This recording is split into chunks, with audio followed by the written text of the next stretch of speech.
So for the people who have not yet looked at Audacity ever, let's just do a real quick overview of what you're looking at here. So this is Audacity. The cool thing about Audacity is right off the bat, it kind of looks like like a VCR. Like there's a lot of things here that are really familiar. You've got your pause, your play, your stop, fast forward and rewind, and then a record button. So when you go to make a recording, what you want to do is you want to check your settings under here, which is your microphone choice. Liz, can I ask you a quick question? Are you on a Mac or PC? I'm on a PC. I am on a Republic of Gamers Asus laptop. Okay, I just wanted because mine looks a little different. Okay. Yeah, so this is I'm on a PC. If anyone has any other questions like that, please. Yeah, mine. I'm on a Mac. So, like, how different will it be? As far as here, let me Google real quick to see Audacity OS. See if I can find a picture of what it looks like on Mac. Well, while you're doing that, Carrie, in the background, I was looking some things up, and it turns out IBM Watson has a free service. You know, IBM's Watson, the one that won Jeopardy and everything. They have a free service for up to 10,000 characters per month that'll do probably pretty natural sounding text to speech, and you can probably choose the voice. And there's also a Chrome extension that might do it too, that Google supports. So there may be ways to do it before it gets into Audacity. So when you bring it in, it might save you a lot of work. You know, if it comes in more natural speaking. Cool, thank you. Welcome. Yeah, I was very curious. I was like, oh, I got to find something, see if there's something for it. What was the name of that first? Not the Chrome one, but the first one. What was Oh, IBM Watson. Do you remember they had a computer beat everybody at Jeopardy? But if I Google that, I'll come up with that voice thing. Yep, there's a let me just see. I can describe the URL. It's ibm.com/cloud/Watson Tech, and each word after this has a hyphen. Watson -text -2 -speech, and it says get started free, and there's some pricing details. It says choose a program. Light is 10,000 characters per month for free. Wow. So it might be worthwhile looking into that. Cool. Interesting.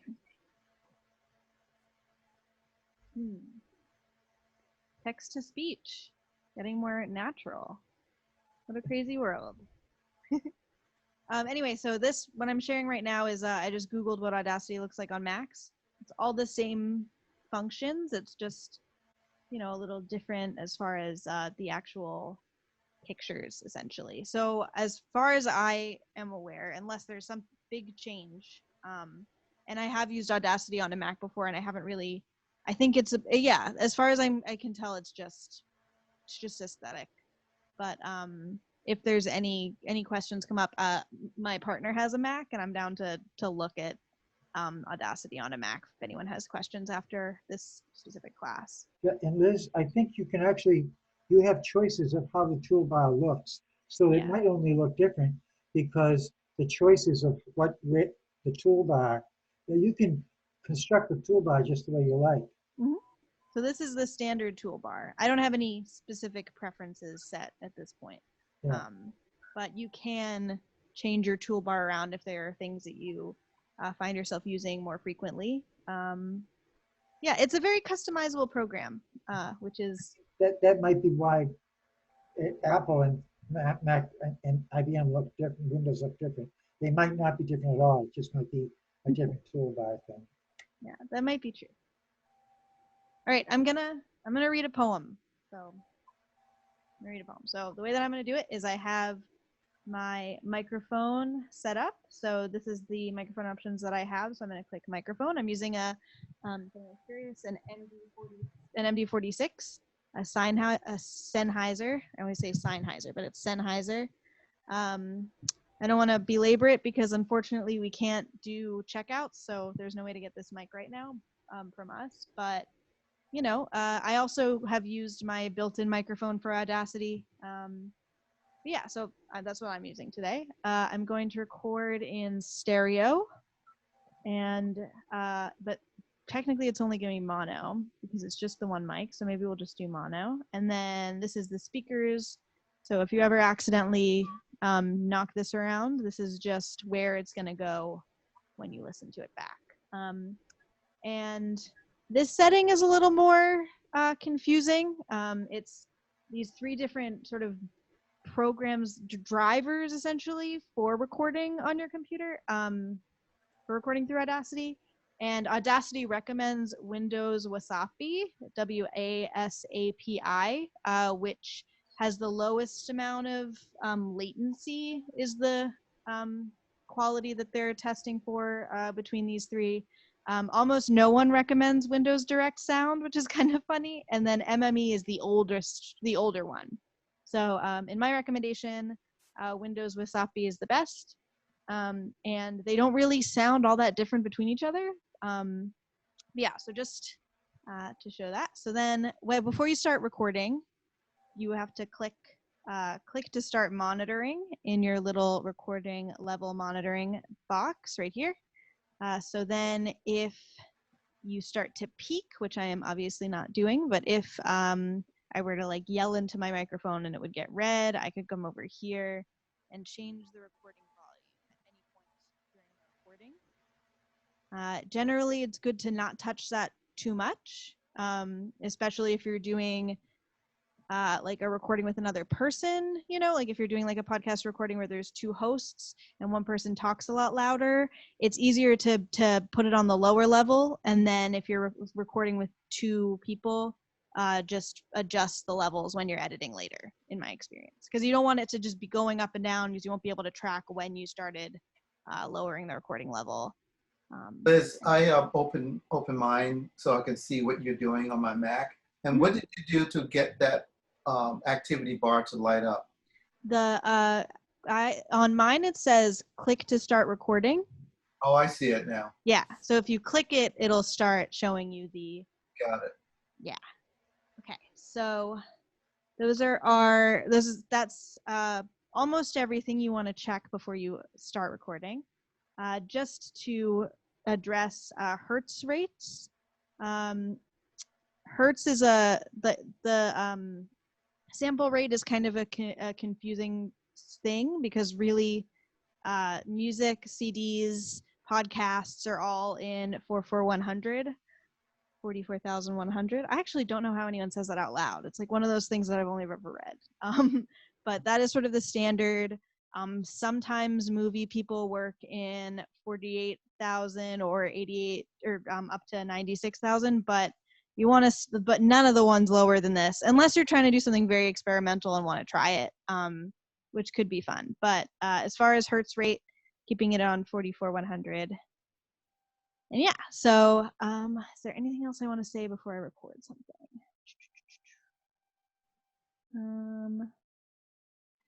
No. All right. So I'm going to read this quick poem. It's a short one, I promise. I just wanted to pick something, so I had something.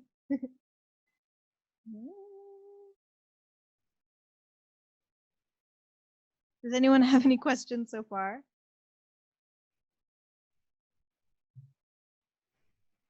Nope. That's good. That means it's going good so far. Okay, so just a quick 4-line poem by Emily Dickinson. And hit record. The thought beneath so slightly a film is more distinctly seen, as laces just reveal the surge or mists the Apennine. So then I hit stop. And there we go. So this is quiet. This is a quiet recording. It has a lot to do with the mic that I'm using because it really needs to be kind of close to me. So the first thing that I'm probably going to do is up the whole track, the gain on the whole track. Let's see how we like it, but we can hear it now. So I'm going to play it with the little slider there. Yeah. So on this, so here's your little audio. Every time you create any kind of audio track, there's going to be these options on the side. This is just settings for how you look at it. You can change the color. You can change the format. You can change the rate again if you want to hear it sped up or slowed down. You can name it. And then if you're working with multiple tracks, you can mute them individually, or you can hit solo and only listen to one. And then there is this sort of stereo binaural thing where you can switch you can adjust the pan between your two headphones. So if you wanted, what are really uses for pan? Generally, if you're doing a podcast, you want everyone to hear it on both sides of their head. But if you're doing like an ASMR video, does anyone know what those are? Yeah. Yeah. So ASMR is like YouTube videos where people often speak on different sides of your head to create an effect. So if you're doing something like that, or if you're doing like a song, sometimes songs have a little gimmick where it shifts across. But yeah, and then there is the gain. So that's what you have on each of your tracks. If you record a stereo track, there's also the option to split the track into 2 tracks or put them back together. So you can edit them separately or together. I have a quick question. Yeah. Did it default to selecting all when you first went in there? And then if you increase the gain, wouldn't you see the waveform increase visually, or no? You should. I am not entirely sure if it's just super. No, maybe not with gain. Maybe it will only increase if I.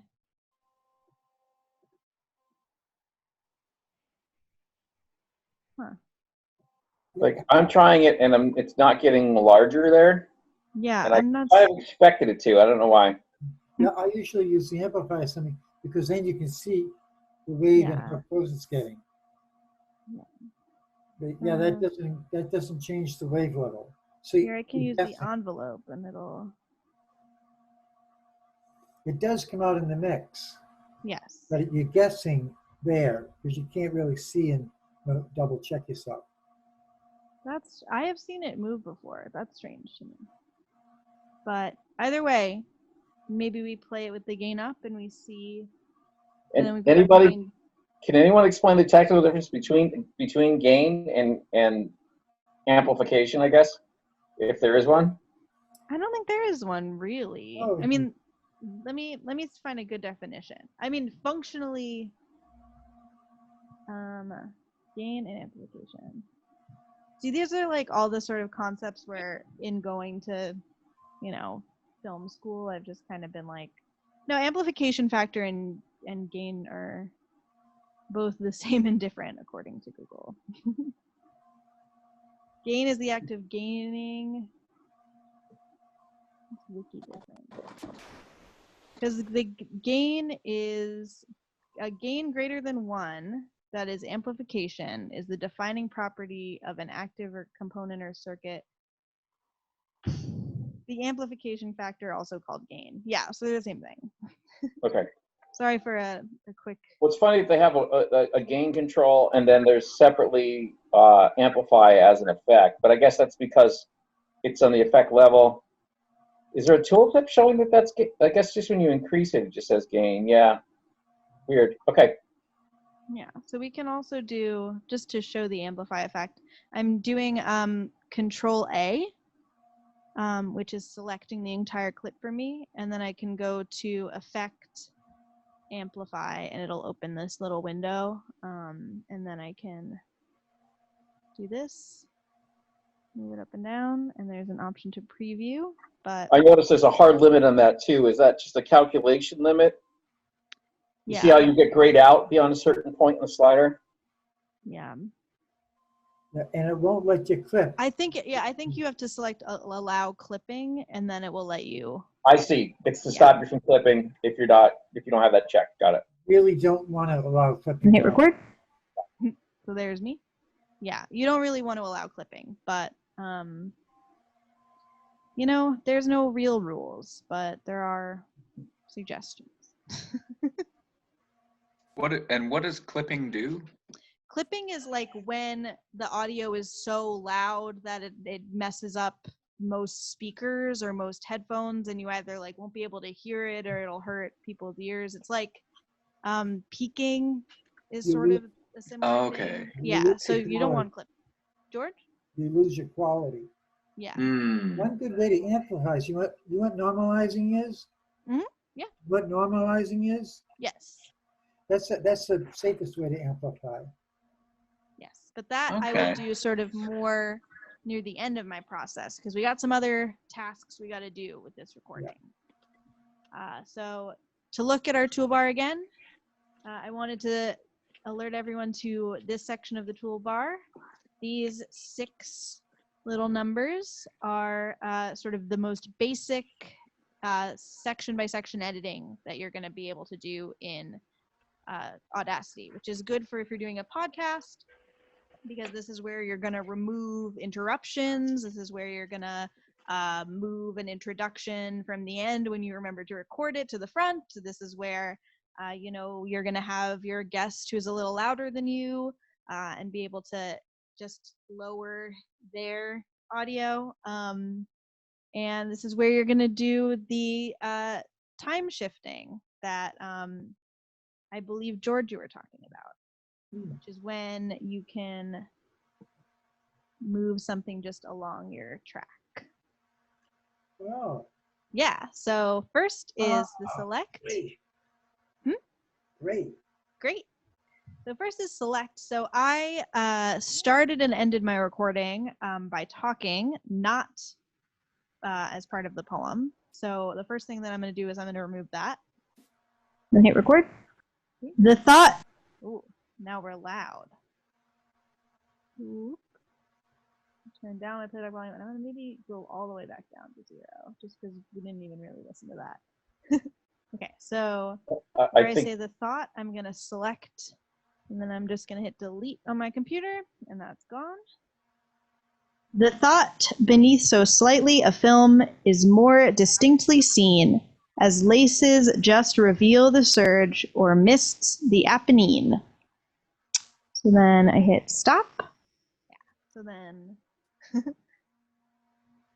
this. The best part of recording yourself speaking is finding out all the things that you say over and over again, and thinking about them for the rest of the day. So yeah, so then let's see here. What else can we do? So there's the envelope tool, which we talked about a little bit. If you've ever used Premiere, it's a little bit like the pen tool, where you create dots that then are like points on a graph, and then in between the dots you can shift and change the output based on different sections. So if, say, I wanted this part to be lower, I could do like a little bit of this. And if I wanted this part to be louder, I could do this. Oh, nice. And then it will sound distinctly seen, as laces just reveal the surge or mists. It's a little bit quiet, so I'm going to do really drastically. There we go.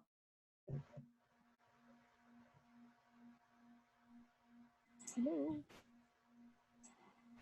As laces surge or mists the Apennine. That's also a good way to fade in between sections. So if you want to just fade in, say we wanted none of this, but we wanted to have just like a little bit, so you can kind of hear where it's seen. As laces is more distinctly seen, as laces just reveal the surge. Yeah, so the envelope tool has a lot of function as something as like making little specific edits. It's good for fading in and fading out her particular sections. It's good in music purposes also, as far as like if you are doing what we talked about earlier, as far as just doing recording a tone. I think Bob was talking about this, and doing like a noise recording entirely with just generated stuff through Audacity, because Audacity can generate white noise. It can just generate single tones. If you want that to go up and down in volume in any particular way, it's useful for that as well. So then I wanted to show the drawing tool. So we talked about this a little bit at the beginning. To draw, you need to zoom really far in. If you try to click, you'll get this error that says to use draw, zoom in further until you can see individual samples. Zoom way, way, way, way far in. So this is actually when we talk about what a sample rate is, in case you didn't know, this is what the samples actually are. They're like, the best description that I've heard is that they're like the pixels to a picture on your computer, where each little dot is a sample from the microphone into the software. So if there is a part at which there is a click, and you know exactly where that click is, and you start, way back here, and you use your select tool and you say, okay, this is where my click is. This is where my click is. So I am going to, I am going to go right up to where my click is, where I know it is, and I am going to use the draw tool, and I am going to just lower 5, however long the click may be. And it can take some time because it is the manual way to do this. Envelope is definitely a lot better. Oh my God, this would have saved me so much time, one project. Oh my God. Yeah. Trying to find the right part to clip with using the other tool. Oh man. Yeah, so now you can see that's where it is, where it's down. As laces just reveal. Of course, there isn't actually a click there, but maybe I'll show like a better, how would I do like over here? Thank you for indulging me in reading old poetry.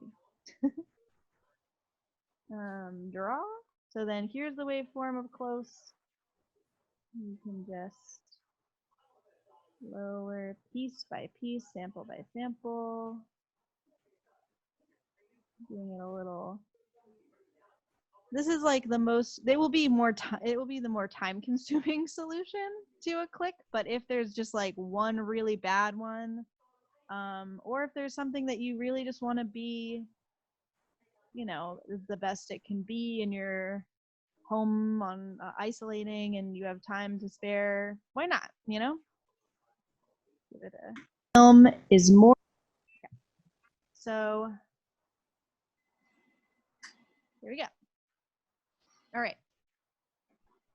What next? So then,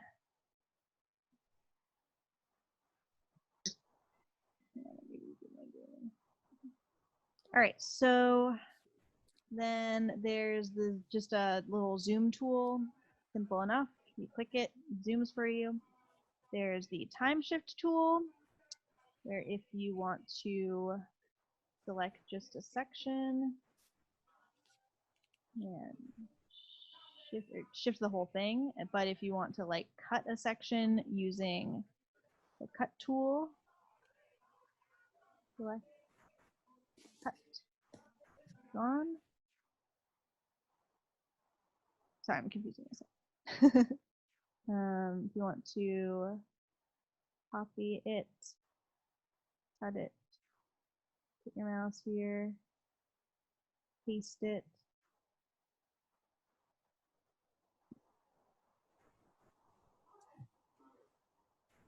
One thing that I was wondering about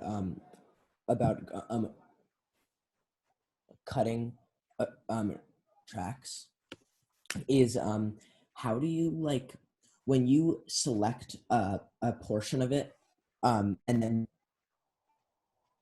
just press delete to like cut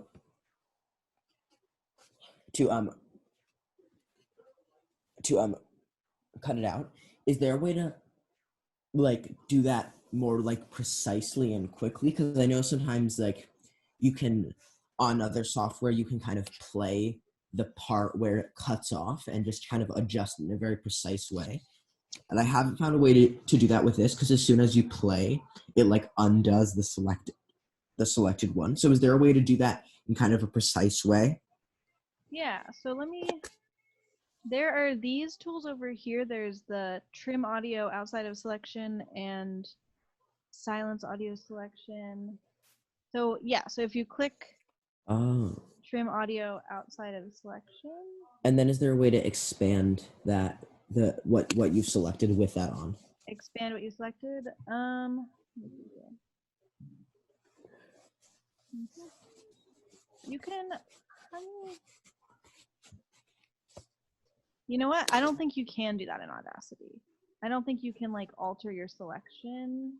I thought it played the selection by default, no? Oh, yeah, it plays the selection by default, but I think the question is, it plays the selection by default, but I think the question is if you can change your selection while it's selected. Wait, so how do you play the selection? Oh, once you have it selected, if you just hit as play, laces it should just reveal the selection surge. on loop. Sometimes. Okay. As And then laces, can you adjust? Do you adjust what you've selected using the arrows? as laces, These arrows above here. Oh no, I I think meant he means those arrows along the time bar there. yeah. Like how do you adjust? Oh. Oh. That sort of just tells you what. That's the quick play selection, I believe. Oh. It kind of could be what you're looking for, though. Yeah. The way that But- works. Yeah, but I know how the quick play works, but is there a way to adjust what you've actually selected without just starting over? Do you mean like where you get the front of the selection right, but the back isn't quite right? Yeah, Go to yeah. select, you want to tweak just one end of it? Yeah, Yeah, I've run that's into what I that. mean. I'm trying to remember what I found about I it. think it's a shift and your mouse. And then drag, shift to drag, Shift to drag. Yep, that Here it seems to is, be. yeah, with the hand. shift and Yeah. drag. That's Oh, working. cool. That's There we cool. go. Yep. Thank you, George. I have Thank a you, question. Elijah, for asking. If you cut that out and you put it on another track, could you then expand it and the rest of the music would be behind it? Expand it. Well, copy it and paste it in the other track. All right, I gotcha. And then Now, if you expand it, will that expand and the other sound will be there? No. Okay. That's okay. I just wanted to find out. It doesn't seem like it. Sometimes stuff like that happens, but not all the time. Yeah, that like in Premiere, that's a functionality where it's Right. always the In video same. stuff that happens. Yeah. Yeah, that sucks. That's not a function, but yeah. So we have another track now. So this is we can do our layering. Is this sort of what we're talking about, George? Well, yeah, absolutely. That's so, wow, right. It's a simple button I never poked. That's so good. Yeah, I feel like Audacity is a lot of just simple buttons and doing them a test. Sorry, I'm just looking at my notes here. We've gone over recording level.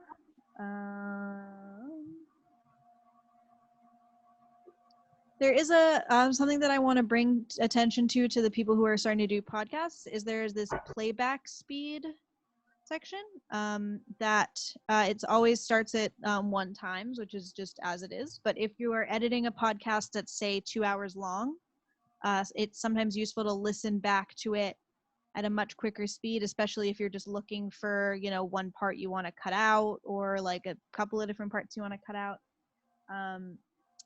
Yeah, so if you were to knock it up really fast, or distinctly seen as laces. Yeah, so obviously not that fast, but you can adjust it to where you want it to be. It's also good if you're trying to transcribe something to be able to just drop it in Audacity and up the playback speed a little bit.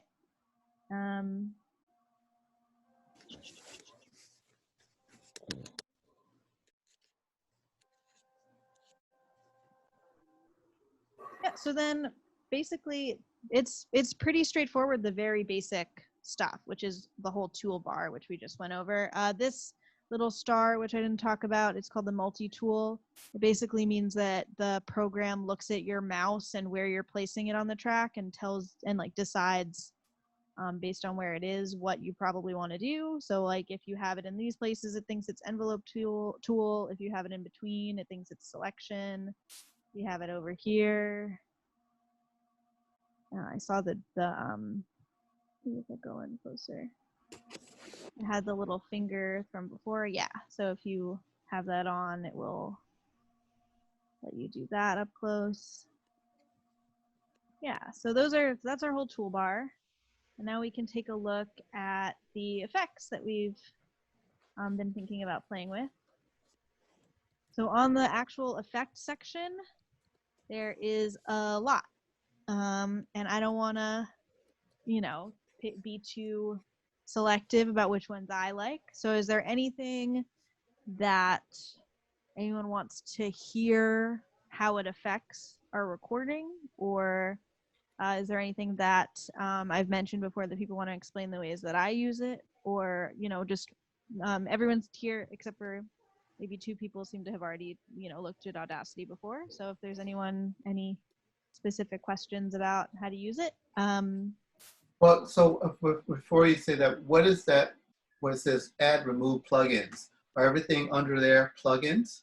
No, these are all the standard Audacity stuff. I've like completely removed all plugins for this class, but if you look online for different plugins that people have created for Audacity, they will be added to this list. Okay. And you can add them through the add or remove plugins. And what does repeat amplify mean? Repeat amplify, yeah. Okay. Just in case anyone else is confused about that, we did the amplify effect earlier. So when you George do mentioned control, normalize. When would you use normalize over amplified? Any feedback on that? George, do you have a? Well, she's right. I usually use it at the end, but sometimes I use it before. What I consider normalize is, have you ever listened to something and it just doesn't meet it's not amplified enough? Normalize brings it kind of equalizes a bit, though usually you have to use a level or equalization or something like that, a compressor. But then Oh no. and you normalize usually -1 or -2.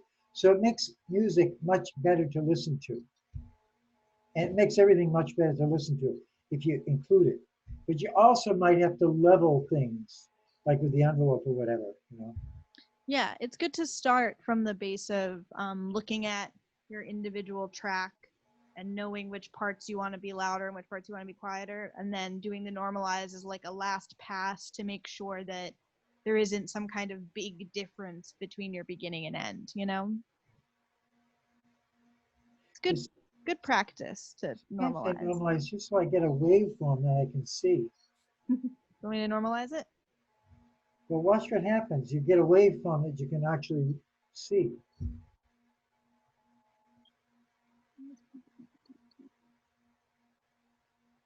There you go. See, now you can see it. You know where your troubles are. So in here, there's some creative stuff. You can do a wah wah, which is always fun. You can do distortion or echo. We have Verse this. is always fun too. Mm-hmm. Yeah. Voice So just reduction to. is valuable. Hey, Liz. Mhm.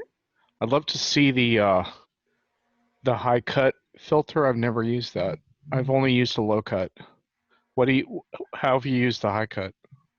I usually use high pass and low pass, particularly if there's like a hum in either direction. Got it. I used to work at an oral history project, and we did a lot of interviews using just like old camcorders, and we would always have like very specific buzzes, and I would spend a lot of time trying to find the perfect frequency for my high pass filter to be at. So I see. I use them pretty much the same way. Usually between the two, this isn't really a good example with my recording, but maybe just to hear what it does to it, we can apply it. Then hit record. The thought beneath so slightly a film is more distinctly seen. So I'm taking to it without it. Then hit record. The thought beneath so slightly a film is more distinct. So can you kind of hear how the like low points are not there anymore? Yep. Yeah, so that's so it's inverted where it's like if you want to get rid of lower points, you use the high pass. If you want to get rid of higher points, you use the low pass. Usually I mess up and I use the wrong one, and then I realize I did the wrong one a couple times. But yeah, so that's really good if like you record in a space and you find that there's all these like really high pitched things happening. You can just like cut out just what's above a certain point. Yeah, it's those are really good effects because they're subtle in a way where you can't really make like if you do it to a certain like way too much, obviously people will sort of sound fishbowl-y, but they're kind of hard to mess up as far as doing too much of it, you know, which is good. So would you use that to take away microphone hum? Yeah, you can. The hard thing is that it's especially good, or it's generally best if like something is clearly higher or lower than the people who are speaking or what you actually want to say. Hum is kind of hard because sometimes the hums are at a similar frequency to someone's voice. Or the hiss. Yeah, and that's the thing with sound is that there's no real way to tell a sound recording, you know, this is the voice, I want to get rid of just this hum and the thing at this frequency, but only for this, you know. I use the noise reduction for that. Yeah. Yeah. But even noise reduction has like a little trouble, Oh, particularly. lots of trouble. Yeah. But it's the only tool I know to take away a hiss. Yeah. You know? And you're right. If you overuse it, you ruin the whole thing. Noise reduction is a art, not a science, is what I like to say. But the high pass and low pass filters are usually what I try before noise reduction, especially if it's recording of voices, just because they generally, if you make people's voices just sound a little bit lower or a little bit higher, they don't stop sounding like people. But if you try and like reduce the noise just generally, and you're not letting, you know, because with high pass and low pass, you're sort of choosing between which part, like if you want the high end or the low end of what's recorded all together. And with noise reduction, it's all across the board. So people sort of start to sound a little less human. Or like they're in a fish tank. Yeah. Which is sometimes fun, depending. But when there's no room tone, it's difficult. So, John, was that a good? Sorry. Oh, go ahead, Elijah. Sorry. Oh yeah. Well, I was just gonna say that one thing in the past about Audacity that sometimes puzzled me. This is a pretty simple thing. It's just I'm used to being able to use the space bar to like play from wherever the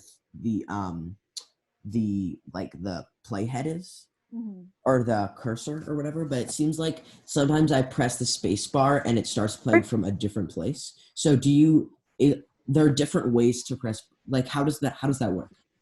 I have the exact same trouble because I'm really used to Premiere where you can just the scrubber stays in the same place the whole time. I think it's the thought. Yeah, it's very annoying. I'm trying to think of how the best. I wonder if there are preferences you can set, maybe. Store cursor position. Oh. That looks as lace. That doesn't seem to do anything. I'm going to look into that because that is one of the things that I have also always hated about Audacity. Cursor to stored position. Now that I know about the quick play like line with the two arrows, that kind of helps. So whether you press the space bar or you press the green play button, it'll always start playing from wherever the arrow on the left is, right? Yeah. Got it. Okay. Cool. So like Okay.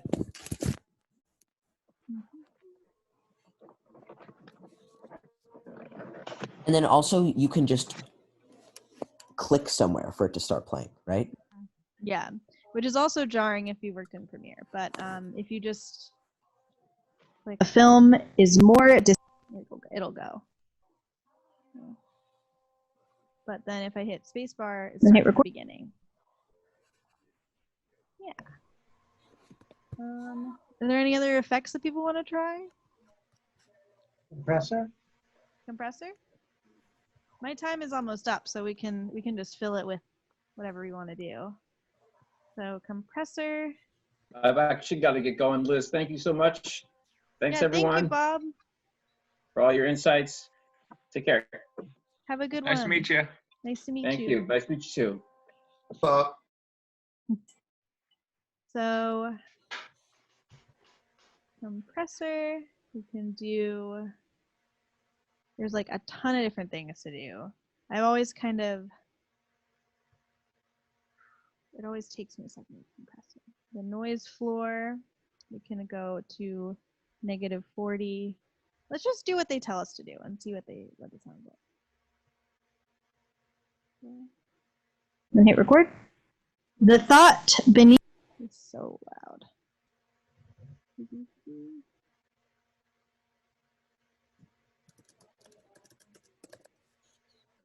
Then hit record.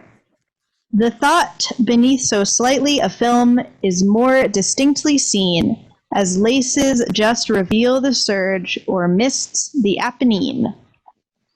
So then I hit. So can you tell that it's compressed? I can never tell when things are compressed. The thought beneath so slightly a film is more distinctly seen. Yeah, it sounds compressed. Yeah, it does, doesn't it? Yeah. It removes the, yeah. Right, are there any other questions or anything? I'm just wondering, so compression is about taking away the peaks? Is that what it is? Let me just get a good definition of compression so I don't mess this up. Compression meaning audio.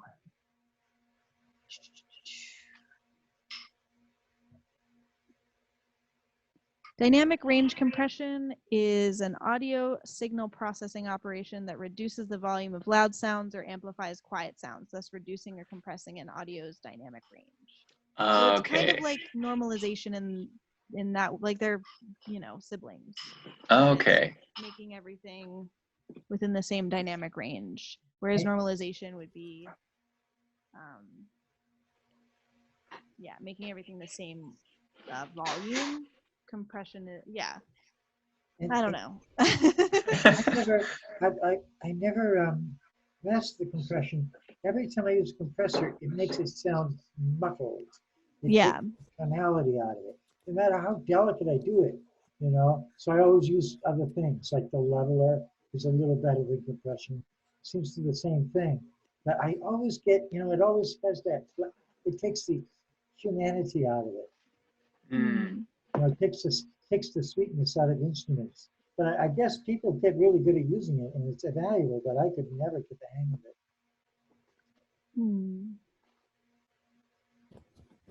Yeah. Yeah, technology tends to take the life out of music a little bit.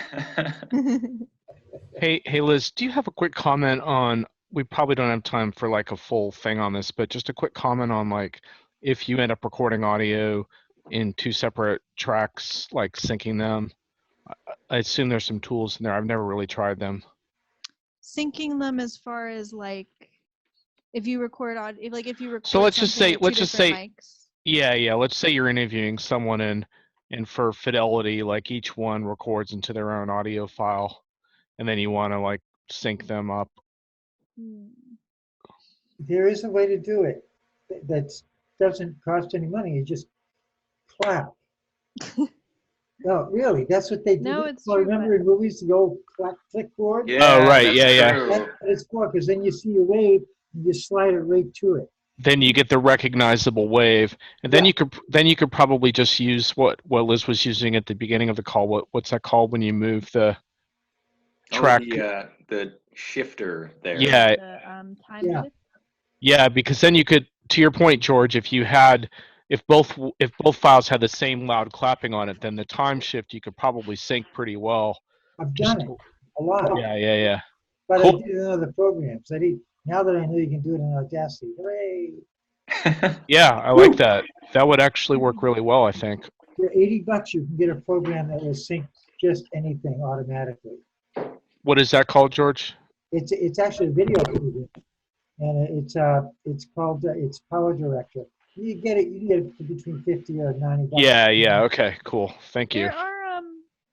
There are a bunch of programs that do that. I'm trying to think of one that I've used in the past. I know there's an expensive one, Pluralize, that syncs multiple video and audio, but that's like that'll cost you a few hundred. Well, this is the Power Director is a very cheap, very good video thing. It'll sync audio, but I always use Audacity to make my audio good.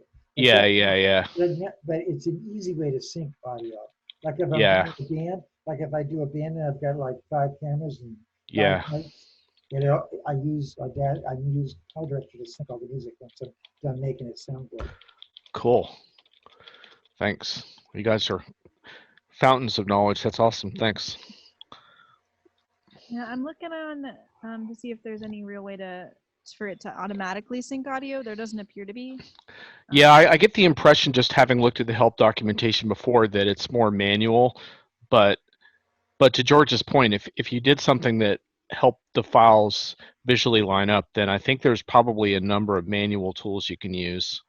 You've got to make it a habit. You've got to make it a Yeah. habit to always do a click. Preferably with wood, but a clap will do it. Yeah. That makes sense. That totally makes sense. Thanks, George. Liz, Liz. I'm satisfied with that answer. I'm good. All right. Liz, I gotta go. This has been great. Thank you. Thank you so much for everyone coming. coming in. Yeah, I'm gonna log off too, but please, if you have additional questions, I'm gonna send my email in the chat. And yeah, we're doing 2 open hours a week with my coworkers, Al and Dave, who know a lot about different things, production, software, things that I don't know about. And yeah, we're there from 3 to 4 every Monday and Friday if you want to talk.